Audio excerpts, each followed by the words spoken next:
deliver her address. Ladies and gentlemen, Be quiet, please! Be quiet!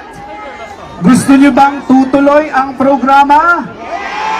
Then huminahon po ang lahat ng mga nagmamahal Yung kay dito sa VP harapan, move po tayo. Inday Sara. Move po tayo Come sa down. harapan. Alright? Backward, konti, backward! Lahat po magkakaroon ng opportunity. Ladies and gents, Move back po muna, move back! Tayo! to deliver her address, ladies and gentlemen, Her Excellency Vice President Sara Zimmerman Duterte!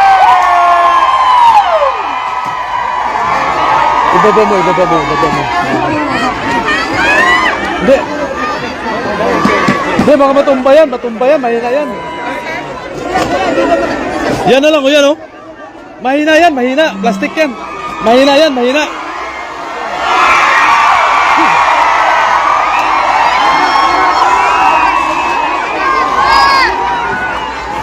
Mga kababayan,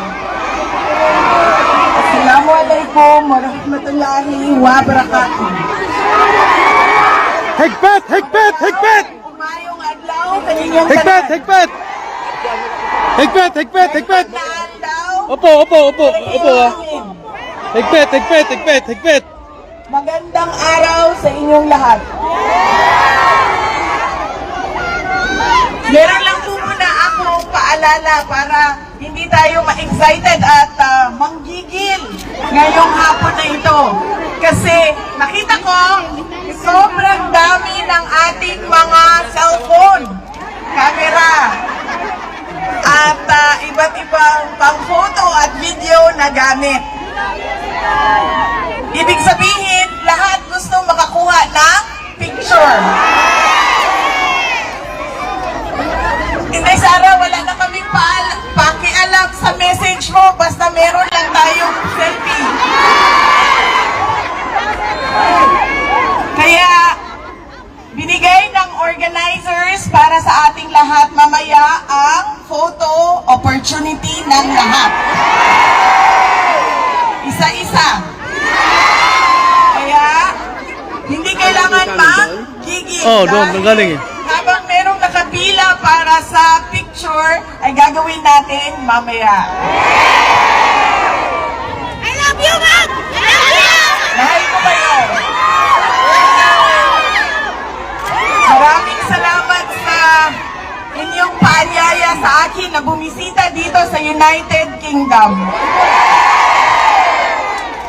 Ang susunod ko po ay yung munang ating pagdarasal at pakikiramay sa lahat ng mga kababayan natin doon sa Pilipinas na dumadaan sa hirap, may sakit, at mga biktima ng iba't ibang kalamidad na dumadaan taon-taon sa ating bayan. Tayo ay nakikiramay sa kanila at kailangan ipaabot natin ang ating moral support, kundi man financial support sa lahat ng mga biktima ng sakuna sa ating bayan.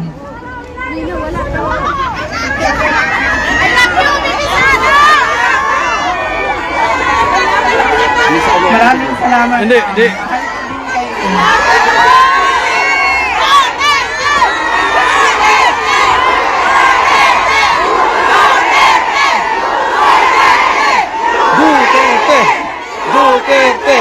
Duterte! Unahin ko, mga pagpapasalamat. Una, ang pagpapasalamat natin sa Diyos. Kaya para Pakishare sa na lang, araw mga na kalodi. ito, Pakishare. na ibinigay niya sa atin para magtipon-tipon. Malayo man tayo sa ating bayan. Ang iba sa atin hindi na nakauwi ng Pilipinas.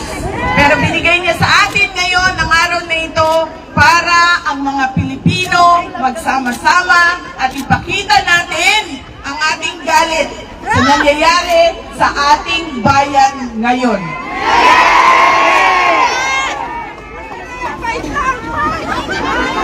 Ang susunod,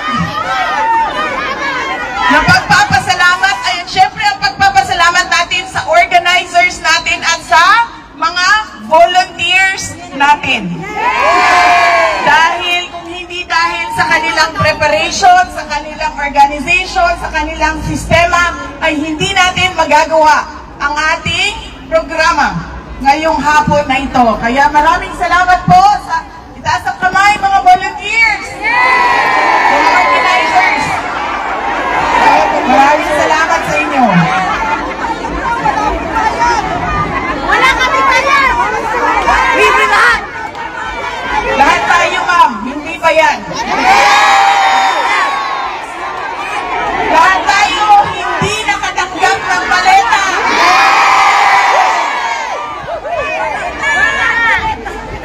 Nagpapasalamat tayo, syempre, sa local government unit ng London at sa UK government dahil pinayagan nila tayo na magtipon-tipon ngayong hapon na ito. Ang susunod na pagpapasalamat ay mula sa akin para sa inyong lahat. Marami ang nagbiyahe sa iba't iba at malalayong lugar ng United Kingdom. Maraming salamat. 4 na oras, 5 oras, 6 na oras na pagbabiyahe para lang makaabot dito ngayon. Meron ang nawala sa trabaho, nag-undertime, nag-absent, nawala ng trabaho dahil hindi pumasok, hindi na natuloy ang biyahe, hindi na natuloy ang lakad dahil ibinigay ninyo ang oras ninyo para sa ating pagtitipon ngayong araw na ito. Maraming salamat sa inyong lahat.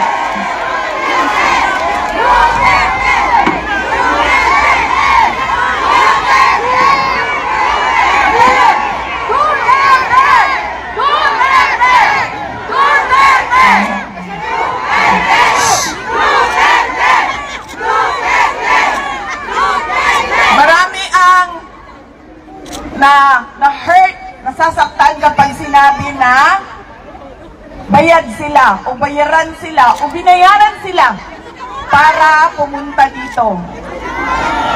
Pero babayaran ko kayo mamaya ng picture.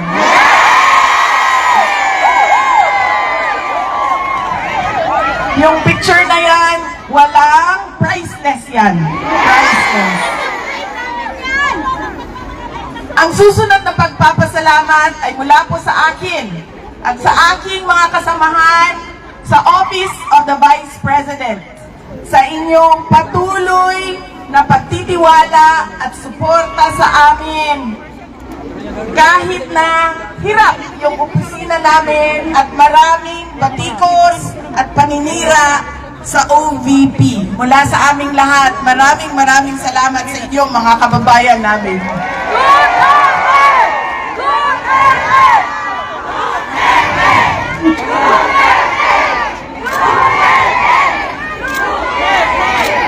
Ang susunod na pagpapasalamat, makikita ko po siya sa susunod na linggo.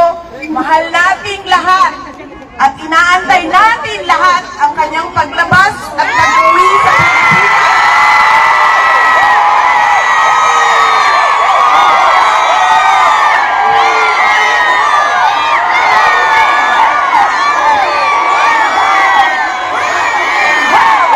Bring him home! Bring him home! Bring him home! Bring him home! Bring him home! Bring him home! Ang kinidnap ng gobyerno sa sarili niyang bayan. Lagi kapag kami ay nag-uusap, sinasabi niya na ipaabot sa inyong lahat ang kanyang pagpapasalamat, lalong-lalo na sa dasal ninyo na siya ay makabalik sa ating bayan. At ang kanyang pagpapasalamat sa patuloy ninyo na suporta sa kanya kahit hindi na siya Pangulo ng ating bayan. Dahil Siya ang parating Pangulo ng ating mga puso. Pinapaabot niya lagi. Yes, ma'am. Hindi natin makakalimutan ang kanyang sakripisyo na ginawa para sa ating bayan. Pinapaabot niya ang pasalamat sa inyong lahat. Ang susunod na pagpapasalamat gikan sa amo ang pamilya. Ang pamilya Duterte. Dako kayo mi ugutang nga kapupunton kaninyong tanan mga kaigsuunan namo sa higayon na ginahatag ninyo kanamo nga makaserbisyo sa ato ang nasod. Napakalaki ng utang na loob namin sa inyo mga kababayan sa pagkakataon na ibinibigay ninyo sa amin na makapaglingkod sa ating bayan. Alam ninyo, ang lakas ng pamilya namin hindi galing sa posisyon namin Oh, doon sa kayo sa syudad ano, ng Davao. pumasok na kayo. Dahil sobrang Pumasok na kayo. dami Atras, sa atras, ating mga Pilipino ang mayroong iba't ibang posisyon. Barangay Kapitan, Purok Chairman, Konsehal, mga buhaya, Mayor, Governor. Sobrang dami ng mayroong posisyon. Hindi galing sa apelido. Dahil lahat naman tayo may pangalan, may apelido. Ang totoong lakas namin ay galing sa inyo. Nakikita ninyo ito? Ang pagtitipon natin ngayong hapon na ito ang lakas ng aming pamilya.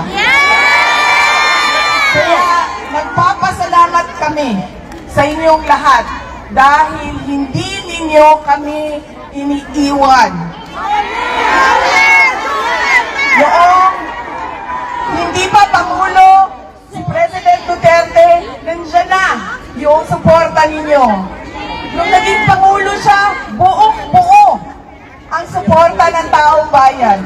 At ngayon, na walang-wala yung pamilya namin, ay nandyan pa rin kayo, mga kababayan namin. Maraming salamat sa inyong lahat. Maraming salamat kaninyong tanan. Then have a ladies and gentlemen, the 15th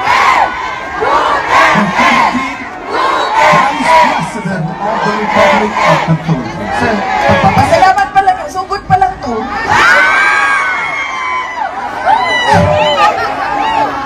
Ang susunod ay may time limit tayo sa Walang tayo limit. bukas pa ako pupunta ng Hague. So, hanggang alis-dusin tayo ngayon. Ang susunod na pag-uusapan natin ay ang pagmumukha ng isang adik.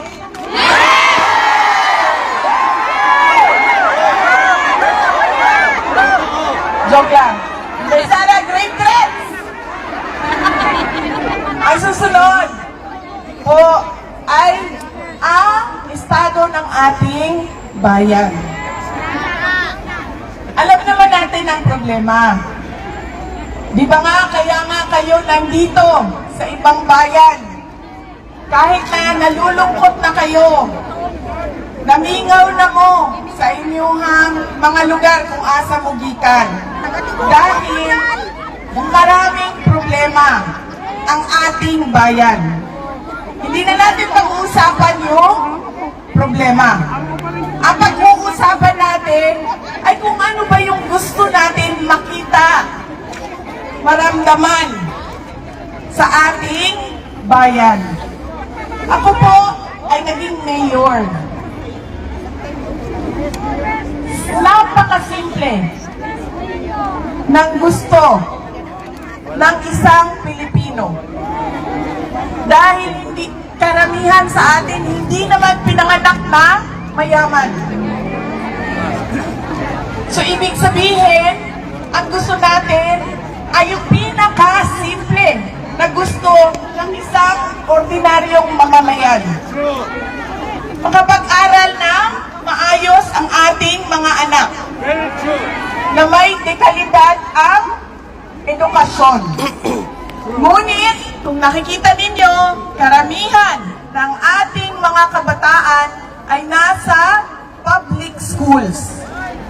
Pero, ang antas ng kalidad ng ating mga paaralan at edukasyon ay kulang na kulang. Paano natin nalalaman yon? Dahil nakikita natin yung